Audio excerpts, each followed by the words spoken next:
नमस्कार दोस्तों, hoc feed news में आप सभी का हार्दिक स्वागत है। दोस्तों, कांग्रेस के वरिष्ठ नेता गुलाम नबी आजाद इन 3 दिनों के लिए जम्मू कश्मीर के दौरे पर हैं और इस बीच ऐसी खबर आई है जिसे सुनकर आप सभी लोग एक तो हंसी के ठहाके मारेंगे, दूसरा ये कहेंगे कि आखिर ये कांग्रेस में खिचड़ी क्या पक रही है। दोस्तों जी हाँ, बहुत बड़ी खुशखबरी है और एक बहुत बड़ा गहरा संकेत है जो कि इस खबर से सामने निकल के आया है। तो दोस्तों, सबसे पहले कमेंट में ठोके नमो नमो, क्योंकि स्वयं जिसे कहते हैं कि उल्टा, जिसे कहते हैं कि भाई एक तो कहावत होती है कि उल्टा चोर कोतवाल को डांटे, यहां तो कुछ और ही हो गया। उल्टा चोर कोतवाल के नाम की घंटी बजावे। तो दोस्तों, आपको बता देते हैं कि गुलाम नबी आज़ाद ने इस समय प्रधानमंत्री नरेंद्र मोदी की तारीफ करी है। आप क्या इस बात को विश्वास करेंगे? कांग्रेस के कट्टर विचारधारा की सोच रखने वाले गुलाम नबी आज़ाद ने, जो कि कश्मीर के अलगाववादियों की आवाज़ में हमेशा उन्हीं के सुर में गाते हैं, आज उन्होंने प्रधानमंत्री नरेंद्र मोदी की खोलकर तारीफ करी है। और दोस्तों, ये वाकई बहुत बड़ी बात है।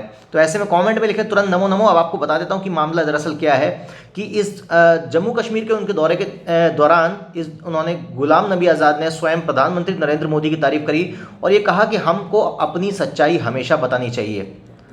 गुलाम नबी आज़ाद ने कहा, मैं गांव से हूं और मुझे गर्व महसूस होता है। हमारे प्रधानमंत्री भी बोलते हैं कि मैंने बर्तन साफ किए और चाय बेची।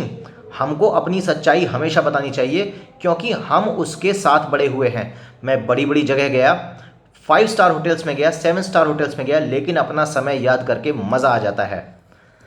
गुलाम नबी आज़ाद ने केंद्र सरकार से जम्मू कश्मीर से ज़मीनी स्तर पर काम करने की अपील करी। उन्होंने कहा कि दिल्ली में सरकार से मैं कहूँगा कि ज़मीनी स्तर पर काम होना चाहिए। आज इंडस्ट्रीज़ बंद हैं, टैक्स बहुत तरीके के लग रहे हैं, हमारी स्टेट की इनकम ज़ीरो हो गई है। आर्थिक स्थिति जो है जो राज्य की वो ठीक करनी होगी और जम्मू कश्मीर राज्य का विकास करना होगा। इसके लिए 3 से 4 गुना पैसा दिल्ली से आना चाहिए। मैं जम्मू की सड़कों पर बहुत घुमा हूँ, वहाँ की सड़कों की हालत ख़राब हो गई है। कागज़ पर तो बहुत विकास दिखता है लेकिन ज़मीन पर नहीं दिखता। लेकिन उन्होंने कहा कि मैं पिछले 3 से 4 दिन में केवल दिन के 3-4 घंटे सो रहा हूँ, अलग अलग डेलीगेशन से मिलता हूँ। कोरोना के दौरान मैंने बहुत आराम किया, अब डबल शिफ्ट में काम कर रहा हूँ और सुबह 7 बजे से लेकर अलग अलग लोगों से जाकर मिलता हूँ। उन्होंने कहा कि मैं कोविड-19 के कारण 1.5 साल तक बाहर नहीं गया, अब जम्मू कश्मीर आया हूँ। तो दोस्तों, ये बड़ी बात है।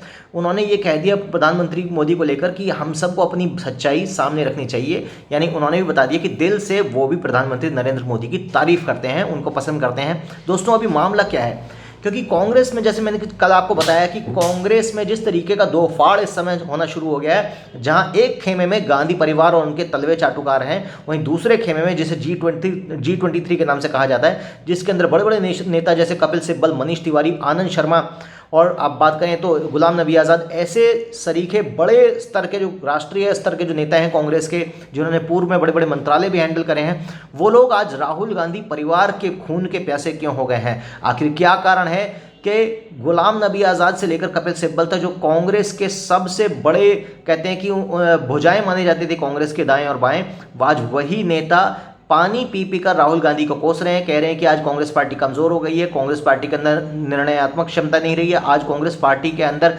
इतनी भी क्षमता नहीं रही है कि वो अपने एक सही अध्यक्ष का चुनाव कर सकें। लगातार तीखे बोल जिस तरीके से राहुल गांधी के खिलाफ बोल रहे हैं, इस बात से प्रधानमंत्री नरेंद्र मोदी की जो मजबूती है वो पक्ष के साथ साथ विपक्ष के एक विशेष और बड़े खेमे में साफ साफ दिखाई दे रही है कि जहां वो एक तरफ वो राहुल गांधी की बुराई कर रहे हैं, नरेंद्र मोदी की तारीफ कर रहे हैं। कहीं ऐसा तो नहीं कि ये बड़े नेता जो है कांग्रेस के, इनको डर लग रहा है कि यदि हमने भाजपा की तारीफ नहीं करी और इस समय अगर भारतीय जनता पार्टी के साथ जाकर नहीं मिले तो कहीं ऐसा ना हो जाए कि राहुल गांधी तो अपना पूरा गांधी परिवार लेकर डूब ही चुके हैं, कहीं पूरी कांग्रेस पार्टी को ना ले डूबे। तो इस बात का जो डर है बड़े बड़े कांग्रेस के कद्दावर नेताओं को सता रहा है। तो कहीं ना कहीं वो जिसे कहते हैं कि बैकडोर एंट्री से पीएम मोदी जी के करीबी बनने की कोशिश कर रहे हैं और राहुल गांधी को गाली दे रहे हैं। मामला बड़ा पेचीदा है और साथ ही साथ बहुत ही रोचक भी हो गया मामला ऐसे में कि आखिरकार क्या चाहते हैं ये G23 दल के नेता। ये G23 दल क्या, आपको बता देता हूँ, ये कांग्रेस के वो नेता हैं जो इस समय तकरीबन बागी हो चुके हैं, जिसमें कपिल सिब्बल, मनीष तिवारी, आनंद शर्मा और गुलाम नबी आज़ाद से लेकर अभिषेक मनु सिंघवी तक तमाम ऐसे नेताएं हैं जो इस समय खुलकर कांग्रेस के खिलाफ मोर्चा खोल रहे हैं। कांग्रेस पार्टी में पूरी तरह दो फाड़ हो चुकी है। मैं चाहता हूं आप लोग इस वीडियो को भी तुरंत शेयर करें, अपनी कमेंट में राय लिखना बिल्कुल ना भूलें। नमो नमो तो लिख ही दें, साथ ही में अपनी राय भी बताएं कि आखिर क्या मुद्दा है, क्या माजरा है, क्यों ये नेता एकदम से जो कांग्रेस के अभी तक सबसे बड़े और जो अक्सर भड़काऊ भाषण तक देने वाले नेता थे, वो आज मोदी जी की तारीफ कर रहे हैं और स्वयं राहुल गांधी के पीछे हाथ धोकर पड़े हैं। ऐसा क्या हो गया? कहीं पार्टी के अंदर कुछ अंदरूनी भयंकर कलह तो नहीं चल रही? कहीं ऐसा तो नहीं कि कांग्रेस पार्टी के अंदर तख्ता पलट का विचार चल रहा हो कि कुछ बड़े बड़े नेता मिलके अपना गुट बनाए, संगठन बनाए और कांग्रेस में से एक और पार्टी निकाल के जो पुरानी कांग्रेस है उसको धराशायी करके रख दें?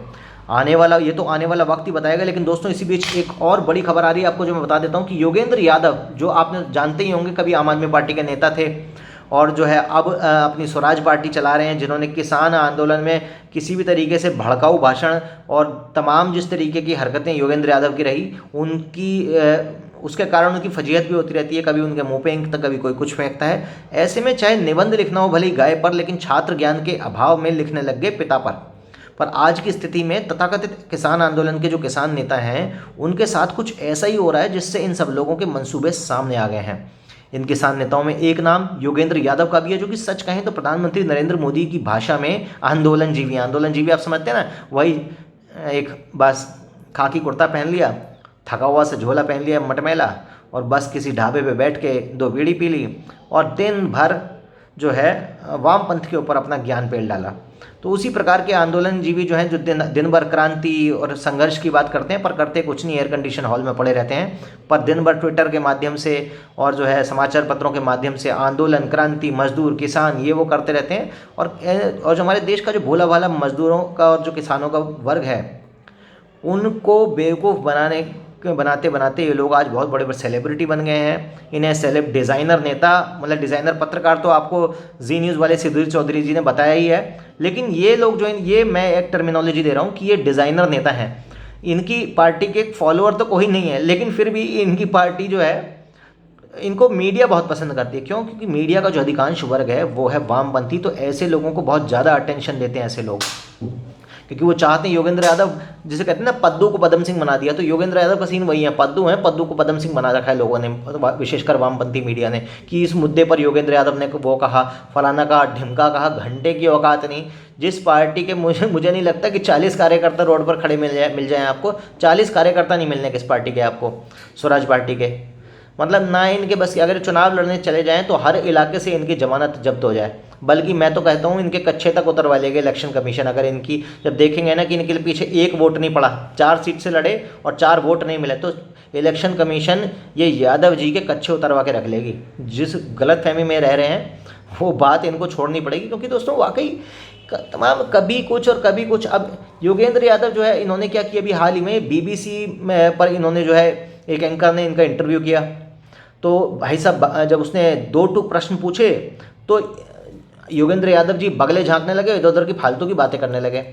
ये टीवी चैनल पे तो ये सोच के गए थे कि आराम से जाकर भारत की मोदी सरकार के खिलाफ जहर उगलेंगे, पर क्या पता था कि खुद के लिए ही मुसीबतें खड़ी हो जाएंगी। BBC के एंकर ने मानेंगे नहीं, सटीक सवाल ये कर दिया कि आप उस व्यवस्था के बीच बचाव में 3 महीने से क्यों अड़े हैं जो कि किसानों के हित में नहीं है, और इसके चलते अब तक भारत के 10,000 किसानों ने आत्महत्या करी है। योगेंद्र यादव इस बात का ना कोई जवाब दे सके और एंकर को फिजूल की बातों में उलझाने लगे। उसके बाद मतलब उन्होंने योगेंद्र यादव की इतनी बेइज्जती पे तो वो थमे नहीं एंकर ने, बल्कि ये भी बोल दिया कि प्रधानमंत्री नरेंद्र मोदी की छवि को नुकसान पहुंचाने के मुद्दे पर भी योगेंद्र यादव की उन्होंने जमकर क्लास ले ली।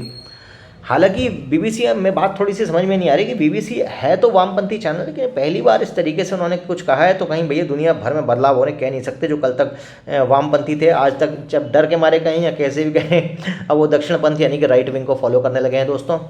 तो एंकर ने जब फिर ये सवाल पूछा कि भाई जो मोदी जी के निर्णय हैं उनके अंदर जो है भारत की एक कॉम्प्रिहेंसिव डेवलपमेंट, पूरे देश के जिसे कहते हैं ऑल इंक्लूसिव डेवलपमेंट की थिंकिंग है, इससे आपको आखिर क्या परेशानी हो सकती है। तो एंकर का ये सवाल फिर चुप गया योगेंद्र यादव को, वो अपनी उल्टी सीधी बातों का ढोंग करते हुए फालतू के फैक्ट देने लगे। पर सच्चाई तो ये कि उनके पास एंकर के सटीक सवालों का कोई ढंग का जवाब ही नहीं था। लिहाजा योगेंद्र यादव गोल पोस्ट को धीरे धीरे शिफ्ट करके किसी और ही दिशा में ले गए, जो कि हर वामपंथी की आदत है। जब किसी वामपंथी के पास किसी मुद्दे का कोई जवाब नहीं होता तो ए सवाल का जवाब बी जो है ना, बी में भी ना देके उल्टा सी की तरफ बढ़ जाते हैं और अपने जवाब से ये साबित करने की कोशिश करते हैं कि उसने जवाब सही ही दिया है। लेकिन आपको बता देते हैं कि ये उस टाइप के लोग हैं जिनकी आदत केवल देश में अस्थिरता फैलाना है, और इस तरीके के जो मुद्दे हैं जिनसे देश के अंदर बलवा मच सके, केवल ऐसे मुद्दों पर ही ये लोग एक्टिव रहते हैं। तो दोस्तों ये तो रही योगेंद्र यादव का पोर्टफोलियो, हमने खोल के आपके सामने रख दिया। दोस्तों अगर आपको खबर पसंद आई हो, हमारे चैनल को सब्सक्राइब कीजिए, बेल आइकन दबाइए, घंटी का निशान दबाएंगे, तभी देशभक्ति की इस मुहिम में आप हमारे साथ जुड़ पाएंगे। अभी के लिए केवल इतना ही। जय हिंद, जय भारत, नमस्कार। फिर आऊँगा एक और बड़ी खबर लेके, बने रहिए हॉक फीट पर। वंदे मातरम।